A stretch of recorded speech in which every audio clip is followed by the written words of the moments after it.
What's up everyone, Doyler here, and today I'm going to cover the first of two new features in Gate of the Void. So first up we have the Galactic Tree. This is going to be where you will hatch your new Protoss creatures. You can level them up as well as level up your tree itself. Now note that leveling up the tree takes these Void gnars. Now this is the only place you'll use Void gnars, so you can feel free to level up the tree whenever you want. That said, they're not really that useful of a resource, and all it does is increase your monster damage bonus. Other than that, you will use the Stardust, which is this material here, to level up your new Protoss monsters. The first thing you want to know is, when awakening a Protoss monster, you have a guaranteed chance to hatch an egg on your very first attempt, as well as every 15 attempts.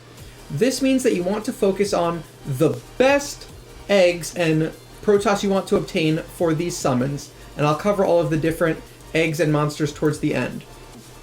You'll get these Void eggs from exploration inside the Void Ark, which I'm going to cover in tomorrow's video, and once you start the incubation, you're locked into it until it is over. Also, it will automatically try and deduplicate monsters for you, so if you get a light Protoss, you won't get a light the next time, and so on. This incubation is going to take 20 hours. You'll be locked in, so it's not a huge deal, but you could speed up with gems. Generally speaking, it's not going to be worth it.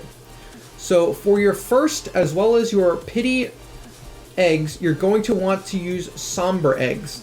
The reason for this is somber eggs have a chance to hatch Transcendence, Light, or Dark Protoss, and these are going to be the three best Protoss that you can unlock. And again, I'll cover what all of the stats and bonuses are at the end. So we're going to awaken a Starspawn using the Somber Egg, and to switch you would go left and right. So I also have one Chaotic Egg. That said, I've got 20 hours to unlock this.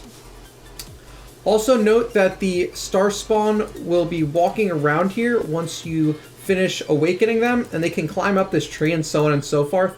That said, you can just click that or the upgrade button to get to them immediately. So let's push this tree a little higher and wait for that Starspawn to hatch.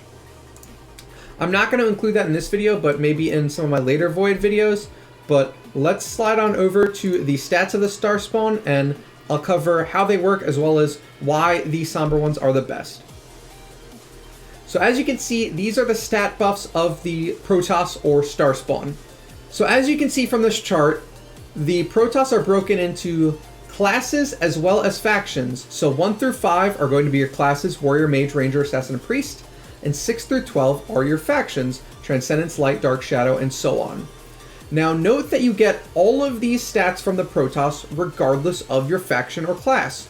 So if you have an Asmodel who's a Light Warrior, but your only Protoss is Transcendence, you will still get that 729,000 hit points, 11,600 attack, and the 18% holy damage. That said, you'll get an additional 50% stat bonus from the matching class and faction Protoss. So if you had a warrior and or a light Protoss, you would gain 2.2 million hit points from them, times 1.5 for a total of about 3.3 million total hit points gained on your Asmodel. You can only get 2 of these bonus stats, as you can only be one class and one faction. In total, you can gain up to 8 million HP and 160,000 attack to your heroes before accounting for the 50% bonus, which will obviously vary depending on the hero. Other than that, most of these Protoss, or all of these Protoss, also have a special stat buff. So warriors gain crit damage reduction, mages gain what says offset control immunity, and I'm wondering if that's going to be a debuff similar to the upgraded Rui Scepter, or if it's just a weird typo. I'm guessing it's going to be a debuff. Rangers are going to gain offset dodge, again, same as control immunity. I'm guessing it's a dodge debuff for opponents, but I'm not certain yet. Assassins are going to gain maim. Now what maim does is, the lower the amount of damage your target has taken, it will increase the damage you're going to do to them up to 18% bonus damage. Priests gain healing effect. Transcendence gain all damage dealt. Light's going to gain holy damage. Dark is going to gain skill damage.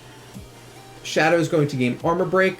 Fortresses block, Abyss is attack, and Forest is HP.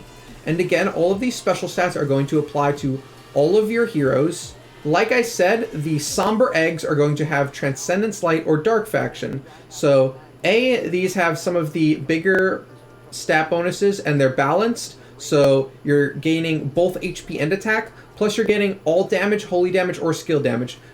So hopefully that covers at least most of your questions. This is my first look at the Galactic Tree, but let me know in the comments if you have any questions, and be sure to check out tomorrow's video for the Void Ark introduction and tutorial as well. For more of my beginner guides, you can check out this playlist in the top left corner, and if you want to see my video on glorious relics, as well as how you can earn and how you should be spending them, you can check out this video up here. Other than that, don't forget to hit that subscribe button to help grow the channel.